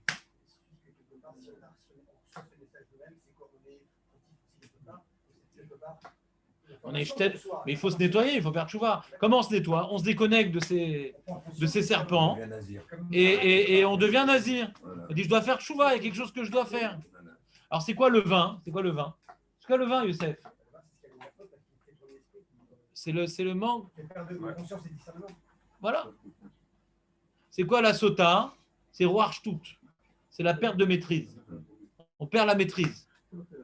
Le vin, c'est on se projette dans une situation où on perd la maîtrise. Je me rappelle quand on était jeune à la fac, ouais, les mecs, ils fumaient pas que des cigarettes. Et moi, je dis, mais quel intérêt tu fumes ça, tu perds la maîtrise. J'ai pas compris, c'est quoi l'intérêt? Non, je vois pas l'intérêt, c'est-à-dire, tu perds la maîtrise. Je vois pas l'intérêt, c'est-à-dire. Mais d'accord. Mais après, il dit j'ai dit ça, désolé, j'y pensais pas. Mais pourquoi tu me mets dans des situations compromettantes? D'accord, ça c'est la réponse qu'il fallait pas dire. Mais j'explique juste, ouais, tu as raison. C'est le mec, il a baissé les bras sur la vie. Toute la vie, tout ce qu'on doit faire dans notre vie, c'est d'arriver à se maîtriser un peu mieux. Pourquoi? Pour faire des choses qui nous ressemblent, des choses dans lesquelles on se retrouve.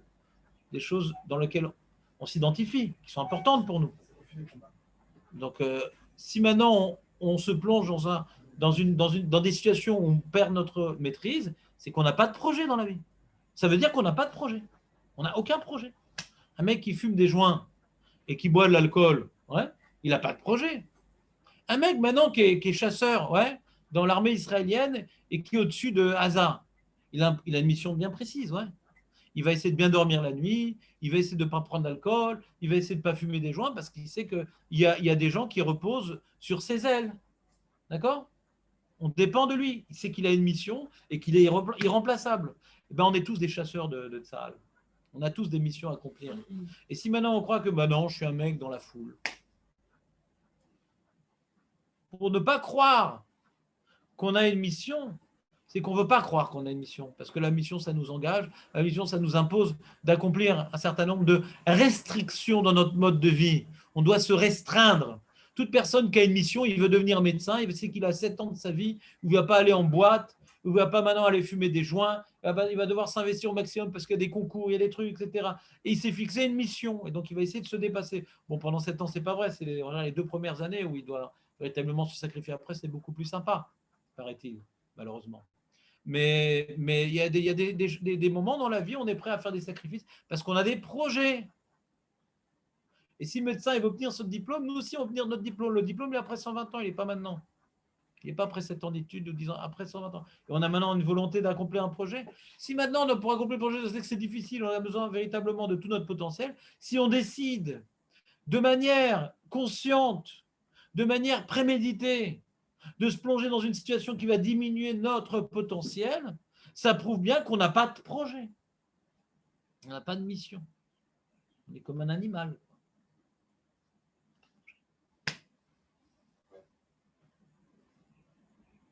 Donc, Paris, c'est inverse, des fois. C'est quoi? La surmaîtrise de ça par rapport à l'immunat, des fois. Si on est en surmaîtrise, si on se touche un peu, il y a l'immunat qui descend, non? Comment c'est possible une surmaîtrise? Si on va tout le temps la maîtrise de soi et tout ça, il n'y a pas. Je ne sais pas comment c'est possible, moi. J'ai essayé, je n'ai pas réussi. J'imagine, bien sûr. Pourquoi je n'ai pas réussi? Pourquoi je n'ai pas réussi à la surmaîtrise? Attends, j'ai essayé. Non, parce que j'ai fauté. Je n'ai pas pu faire autrement. La faute nous rappelle notre condition humaine, qu'on est des créatures, et voilà, ça saute.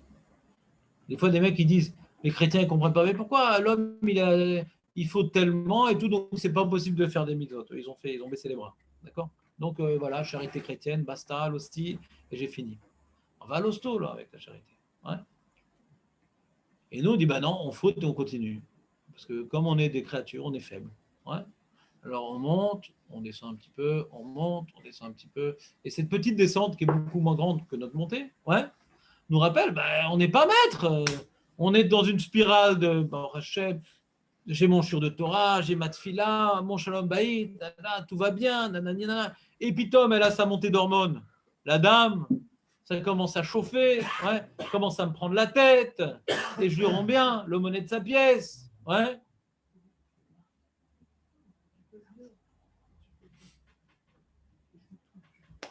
Il y a des hauts et des bas. Il y a des moments où la femme elle est contente, des femmes elle te prend la tête. Il y a des moments où tu aimes bien étudier, des moments où ça te saoule. Des moments où tu es content de prier, des moments où tu dis, ah, c'est super, j'ai un khatan, il n'y a pas d'achanoun. C'est comme ça, on est fait de chair et de sang. Au bout d'un moment, on se fatigue. Dans Torah Mitzvot, au bout d'un moment, on se fatigue. Il y a ce qu'on appelle des passages à vide. Même David. Les passages à vide. Comme j'ai dit au début du jour, c'est notre gestion des passages à vide qui fait de nous un Oved Hashem. Mais du coup, grâce à ces passages à vide, on ne peut pas avoir ce sentiment de surpuissance. Parce que justement, il y avait les grands géants de la Torah. Rabbi Meir, Rabbi Akiva. Ouais. Alors, ils étaient mitlotzets à la fin de Masechet Kiddushim. Ayou mitlotzim be'ovrei avera. Non, reste. Ayou mitlotzim be'ovrei avera. Pourquoi ces jeunes, ils vont avec des filles, des trucs, pourquoi ils ne se maintiennent pas? C'est quoi cette histoire? Qu'ils étudient la Torah c'est le Tavlin, qu'ils se renforcent. Ils se moquaient, ils chaval. Comment ils bousillent leur vie pour les trucs. Alors, le Satan, il a entendu ça, il s'est déguisé en femme. Et ils ont failli fauter. Et là, ils ont arrêté d'être mitlotzets be'ovrei avera. L'être humain dans sa condition, s'il se trouve dans un contexte particulier, avec une femme particulièrement jolie, je donne pas cher de la peau. Yosef Hatzadik, pour maintenir, Hachem, il a dû faire un est que il voit son père et il voit le pectoral qui va être absent là-bas. Ça, c'est les pierres qui devaient correspondre à ces tribus, 2 tribus. Alors, c'est ce qu'il a protégé. Hachem, il a dû faire un miracle, sinon il aurait fauté. Il aurait fauté. Même Yosef Hatzadik. Donc, comme maintenant, on voit un mec qui tombe dans la faute, etc., on va dire, ah, quand même, tout, Caniré parce qu'il a fait ci, Caniré parce qu'il a fait ça. Je ne donne pas cher notre peau dans certains contextes. C'est pour ça qu'on ne fait pas la bise à tata, qu'on ne serre pas la main, qu'on ne fait pas ci, qu'on ne fait pas ça, parce que comme la piste est très, très glissante, ouais, et que d'un moment à un autre, de la même manière qu'il ne faut pas fumer des joints, il ne faut pas boire de l'alcool, parce qu'on rentre dans une situation où on perd la maîtrise, il ne faut pas serrer la main à une femme, il ne faut pas faire la bise, parce qu'on se met dans un système où on perd la maîtrise. La même chose. Le mec qui critique les gens qui boivent de l'alcool, il devrait critiquer la même chose des gens qui serrent la main aux femmes. La même chose. Parce qu'il met dans une situation où il perd la maîtrise. Parce que des fois, sa main, elle est chaude. Et sans se rendre compte, elle a serré un peu trop la main. Il dit, il y a de là un message. L'homme, il se fait très rapidement des interprétations de messages. Si elle m'a regardé, c'est qu'elle m'aime. Mais elle ne sait pas qu'elle a un strabisme. Elle est tombée amoureuse, celle-là, je sens. Normal, je suis beau. Et qu'est-ce que je suis sympathique. Donc, il faut toujours être très froid avec les femmes. Parce que les femmes, elles sont assez naïves. Elles ne voient pas le mal comme nous. Et quand elles sont rigolantes, sympathiquantes, ouais, et chaudes, c'est pas pour draguer le mec. C'est stam. Mais le mec, il se fait un film. Et face à la chaleur qu'elle exprime, l'homme, il répond par une chaleur, et la femme est sensible à la chaleur humaine. Elle est sensible à des relations chaleureuses. Et si ça va pas trop bien dans son couple, alors il y a un switch qui est irréversible après, c'est fini. Nirnas bo vebar warshtut. Finitos. Finitos. Et là, après, celui qui se retient, s'il se retrouve dans une situation, etc., le mec, il a claqué la porte parce que sa femme lui a pris la tête. Et là, il se retrouve dans une situation, et là, il est au bord de la plage, il va se promener, comme par hasard, était là-bas. Oh. Il n'y avait pas de sirène d'alarme. Il y avait la sirène sans l'alarme. Exactement. Alors, qu'est-ce qui se passe? Quand tu as des problèmes, il faut faire de la Torah. Il ne faut pas se rapprocher du Chol, on a dit. Et il va tomber, le mec. Pourquoi il va tomber? Parce qu'il a perdu la maîtrise. Pourquoi? À partir de quand il s'est plongé dans une situation où il ne va plus être mal de la situation? C'est quand maintenant il a arrêté d'être froid avec les femmes. Il faut apprendre à vous voyer les femmes.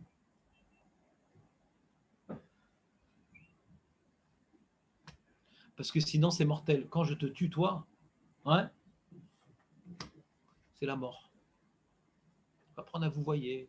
Le pire, c'est les femmes des copains, qu'on a l'habitude de partir ensemble en vacances ou qu'on s'invite Shabbat. Ça, c'est le pire. Pourquoi? Parce qu'on la connaît très bien, la dame. Puis à chaque fois qu'on la voit, elle est souriante, sympathique, maquillée. Alors que la mienne, ouais, elle est bavante, ouais, les yeux de clébard, ouais, antipathique, avec une ralouk, on dirait un cerf-volant, on cherche le fil. Ouais. Et l'autre, elle est toujours pampante, sympathique, souriante, avec son mari. Tu veux, je te mène de l'eau. Tu veux, je t'amène de ci. À dire, pourquoi je me suis tapé, moi, la poubelle du quartier? Et lui, il a un joyau. Pourtant, je suis beau, sympathique, jeune. Qu'est-ce que je fous avec mon monstre? Non, je ne parle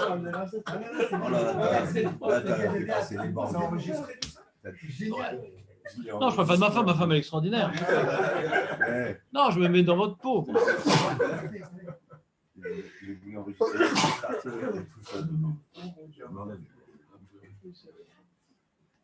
Donc les mecs, souvent, ils fantasment comme ça. Ils voient les femmes, qu'est-ce qu'elles sont bien habillées, elles sont jolies, elles sont sympathiques.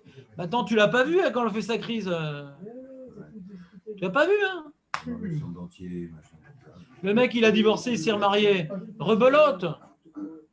Il pensait qu'avec la deuxième, ça va être mieux. C'est pire qu'avec la première.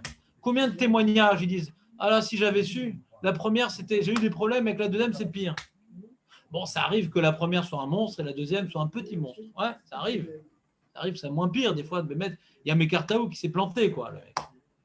Faut dire, il a rencontré au bal des pompiers. Ouais. Ah, qu'est-ce que je dis? L'incendie intérieur a entraîné la nécessité de projection d'eau fraîche, donc il s'est marié. Ouais, voilà, des fois, des contextes où le mec, il rencontre la femme dans des contextes qui ne prouvent pas qu'elle est faite pour lui, mais bon, il s'est amouraché et il découvre la vraie chose dès qu'il est en vie de couple. Voilà, ça. Mais bon, en général, le divorce, ouais, n'arrange pas toujours les problèmes, parce qu'on retrouve après des problèmes récurrents dans chaque vie de couple, parce qu'il y a des hauts et des bas pour moi, et pour elle aussi, il y a des hauts et des bas. Pourquoi moi j'ai le droit d'être antipathique, moi j'ai le droit de faire la tronche, et elle non. C'est comme ça, il y a des hauts et des bas pour tout le monde, quoi. C'est tout. De la même manière que je dois essayer de limiter mes périodes de basserie, il faut que je fasse abstraction de ces périodes de basserie, c'est comme ça. Des moments où elle n'est pas en forme, elle n'est pas sympathique, voire même antipathique, elle me prend la tête. Ouais. Et ben, de la manière que je lui demande d'être miséricordieuse dans mes mauvaises périodes, il faut que je sois miséricordieux dans ces mauvaises périodes. Mais il n'y a pas des périodes, comme je dis, de surmaîtrise, ça n'existe pas. La vie nous rappelle notre condition humaine en permanence. Dans les relations avec Dieu, dans les relations avec notre famille, dans la relation avec notre corps. On tombe, on se relève, on tombe. Donc, pour se prendre pour Dieu, les géants de la Torah, qu'eux, ils avaient un tel niveau qu'ils étaient dans une spirale d'Avodat Hashem, qui leur avait fait oublier leurs conditions humaines. Alors Hashem, il a envoyé le Satan. N'oubliez pas que vous êtes des êtres humains. Et que la faute fait partie de votre horizon permanent. Elle m'a la saute. Ça ne veut pas dire que ce n'est pas grave de fauter, c'est grave de fauter. Et surtout, quand on croit que ce n'est pas grave, c'est encore plus grave de fauter. C'est grave de fauter, mais il ne faut pas être déprimé quand on faute. Il faut garder notre esprit combatif. Donc cette théorie de surpuissance, ouais, de surmaîtrise, elle n'existe pas dans la vie. La vie nous empêche de l'avoir. De santé surmaîtrisant, ça peut faire la mona. Ça peut entraîner justement une de sentir. Oui, mais bon, quelqu'un d'amitié, il voit bien que lui-même, voilà, il y a des gens qui se mentent à eux-mêmes. Je veux bien, mais ça, on ne peut rien faire avec ces gens-là. La première étape dans la voie d'Hachem, c'est le Hémet. Si tu n'as pas de Hémet, alors tu ne peux pas être en voie d'Hachem. Il faut être authentique, il faut savoir faire face à ses faux, faire face à ses faiblesses. Comment? Alors que tu n'as pas vraiment de projet. Ouais, je suis bien comme je suis. Un Shabbat de temps à autre. Les mecs, je n'ai pas compris c'est quoi leur problème avec le Shabbat, c'est qu'une fois par semaine. C'est quoi leur problème? Ouais. Les cheveux, c'était pourquoi? Les cheveux? Le rapport avec les cheveux? Le nazir. Le nazir, les cheveux? Aussi, Comme ça, tu débarques comme ça avec les cheveux, avec un si beau débat. Qu'est-ce qu'il y a? Tu suis un traitement? Tu suis un traitement? Il y a les cheveux, ça l'a excité, les cheveux. C'est que quand on boit du vin, ça fait pousser les cheveux. C'est une théorie très connue. Ouais. D'ailleurs, les Polonais ont les cheveux très très longs, paraît-il. Parce qu'on a dit bois ou conduire, il faut choisir, ils n'ont pas de voiture. Bah, pourquoi tu veux t'en rappeler? Qui a dit que tu l'as su un jour? Ouais. Non, c'est que quand tu regardes, par exemple, regarde, tu fais tellement attention à ta coupe de cheveux. Ouais. On dirait le parrain. Le mec, il fait attention à son aspect extérieur, etc. Souvent, les cheveux, c'est le... Je ne sais pas ce que c'est, mais les cheveux, c'est... Arrête de crâner, arrête de crâner. C'est le massacre aujourd'hui. Ah bah oui, d'accord. Il n'y a pas souvent du monde, les gars. J'en profite. Je fais un tir groupé. Et les jeunes, tu vois, combien ils s'excitent les jeunes avec leurs cheveux, et les mèches, et les trucs, et une nouvelle coupe. Ils sont prêts à payer un mec que je fais la même coupe pour 75 €, mais je te la fais la coupe. Il y a tout un fantasme qui va sortir beau de chez le coiffeur. Je me dis, t'as vu ton nez? Ouais. Faut que tu la mettes jusqu'ici, là, pour cacher toute la tronche. Donc les cheveux, c'est vraiment un truc. On parle ici, le nazir, si je vous résume le nazir, en 1 minute, bien sûr, parce que Jonathan, je ne veux pas lui donner trop d'espoir de répondre à ces questions non plus. C'est qu'il y a 3 halakhot dans le nazir. Il y a le vin, les cheveux et la toumat met. C'est 2 sujets différents. Il y a 3 halakhot et 2 sujets différents. Il y a un sujet donc de faire trop attention au plaisir de ce monde. Donc il y a le vin, c'est l'excitation corporelle, où je suis complètement, je me sens libre, c'est le sentiment de plus sentir la lourdeur corporelle. Il y a un joug, le corps, il nous rappelle le joug. Il est lourd le corps. Quand les mecs qui sont passés dans le trou noir là-bas pour aller vers le chemin où il y a la lumière là et qui sont revenus après, ils ont senti une légèreté. Ouais. Le corps c'est lourd. Bon, pour certains que c'est plus lourd que pour d'autres, mais le corps c'est lourd. C'est très lourd le corps. Et le vin c'est On sent plus notre corps, quoi. On est léger, Le joug de la vie, c'est le corps qui nous le rappelle. On doit le porter, on doit porter le corps. Là, on se sent porté par le corps. C'est magnifique. Et c'est un plaisir, quoi, le vin. Voilà, soit le goût, les effets du vin, c'est un plaisir. Mais bon, aujourd'hui, le bon vin, il coûte cher, donc c'est pas forcément un plaisir. Mais celui qui faisait lui-même son vin, il pouvait se faire du très très bon vin et se faire des grands kiffs. À l'époque, ils faisaient eux-mêmes leur vin. Ils avaient en Eretz Israël, ils avaient leurs petits champs, ils faisaient leurs petits trucs. Aujourd'hui, on est limité à acheter dans les magasins. Pour avoir un bon vin, il faut au moins dépenser 200 shekels pour avoir vraiment un vin où tu n'as pas cette amertume, cette acidité, ce goût d'alcool. Il y a des trucs, moi, des fois, on m'a offert du vin. C'était vraiment un taranouk, quoi. Un vrai... Je ne parle pas d'être sous. Ouais. Le goût, c'est un truc, ça rend fou tellement il y a plein d'arômes, plein de trucs. C'est magique, le vin, quoi. Tu as des goûts là-bas, des fois de tabac, tu as des goûts de myrtille, de framboise. Bon, je n'ai pas envie de vous pousser à l'alcool, mais il y a un plaisir. Il y a un plaisir. Comment ? Non, moi je suis pas. Moi j'ai commencé à boire du vin. Moi c'est la Torah qui m'a rendu alcoolique. J'ai commencé à boire du vin parce qu'il fallait faire le kidouche et sur le raisin c'est pas terrible. Donc moi j'ai commencé il y a 30 ans malheureusement où à l'époque il y avait juste le Carmel Selected, c'était pas terrible. À l'époque tu n'avais que des mauvais vins. Ouais. Bon aujourd'hui il y a des bons vins mais il faut pouvoir les payer. Mais même les mauvais vins ils sont quand même meilleurs. Donc c'est la Torah qui m'a poussé à boire du vin. Et donc, moi, mon but, c'était de prendre un vin qui se boit, quoi. Que tu n'as pas perdu un gosier au passage. Et il m'est arrivé dans ma vie qu'on m'ait offert des bouteilles, etc., que j'ai compris. Parce que, tu vois, quand la Gemara, elle parle du vin et tout, et sa mère, les vénoches et tout, je dis, c'est quoi ce truc-là ? Bon, c'est alcoolisé. Pour moi, un bon vin, c'est un vin qui fait pas mal, ouais, qui n'est pas imbuvable. Non, j'ai vu vraiment, on sentait même pas le goût de l'alcool. On sentait même pas le goût de l'alcool, quoi. Il n'y a pas de. Et tu as des goûts spéciaux, quoi. Hein ? Tu as tout ce que tu veux en Israël, Baruch Hashem. Mais, d'accord, amen, amen. Et c'est pas grave, économise, amen. Écrit dans la paracha de Sotar, il est marqué amen, amen 2 fois. Donc, amen, amen. Non, Chazé Shalem, voilà la KSF. T'avales de travers, 200 shekels est passé. Attends, non, jamais. C'est Chazé Shalom. Ça, c'est par contre. Ouais, j'invite personne. Je bois en juif. Ouais.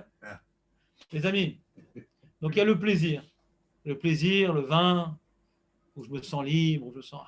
Le goût, vraiment, il prend une place tout à fait particulière. Et après, il y a l'aspect extérieur, être beau. On voit d'où on sait que c'est être beau les cheveux, parce que il y a une Mara qui dit Shimon Tzadik, une fois il a vu un nazir, qu'il s'est vu beau dans le reflet de l'eau.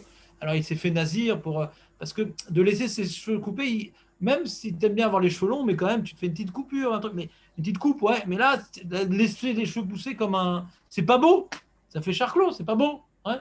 Donc c'est une sorte de négligence de ton aspect, ouais, physique. C'est aussi une retenue de cette recherche de mettre en avant mon corps, de mettre en avant mon individualité.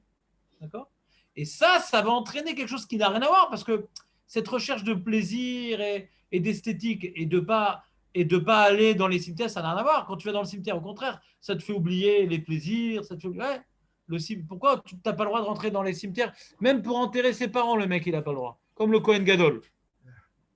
Et comme le Kohen Gadol. Non, c'est que ce travail-là sur le plaisir, ce travail-là sur la maîtrise de l'égocentrisme, ouais, entraîne qu'il est kadosh. Et comme il est kadosh, alors il ne faut pas qu'il soit en contact avec la mort. C'est-à-dire qu'il y a d'abord un effort d'être dans la maîtrise, de ne pas rechercher le plaisir, ouais, de ne pas se mettre en avant, de s'effacer. T'es beau, t'es pas beau, peu importe, tu t'effaces. Ça t'amène à une doucha qui ne doit pas être contrariée par la mort. La mort cette doucha-là, elle doit être exploitée, ouais, comme étant dans la vodat Hashem, dans la simcha, dans se rapprocher d'Hachem. Et la mort, c'est la dépression. La mort, c'est s'éloigner d'Hachem.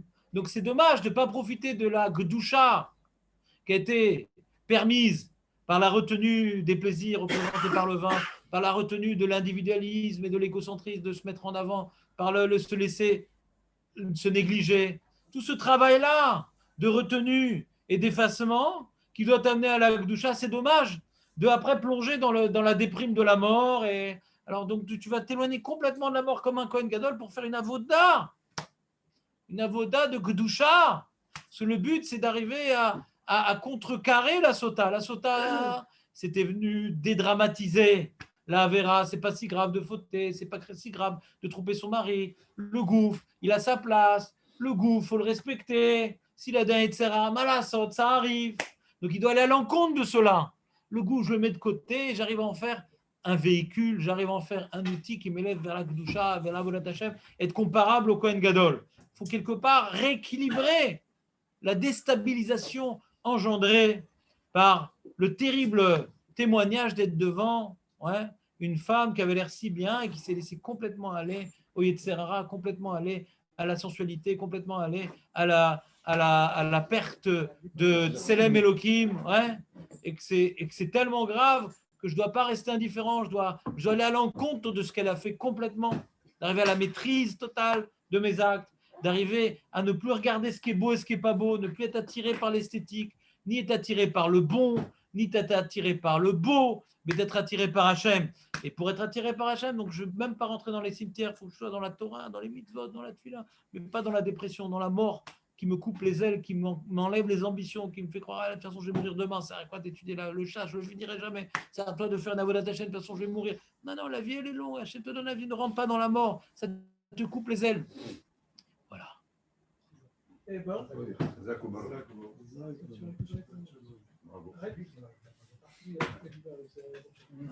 Donc il faut arrêter de se saouler.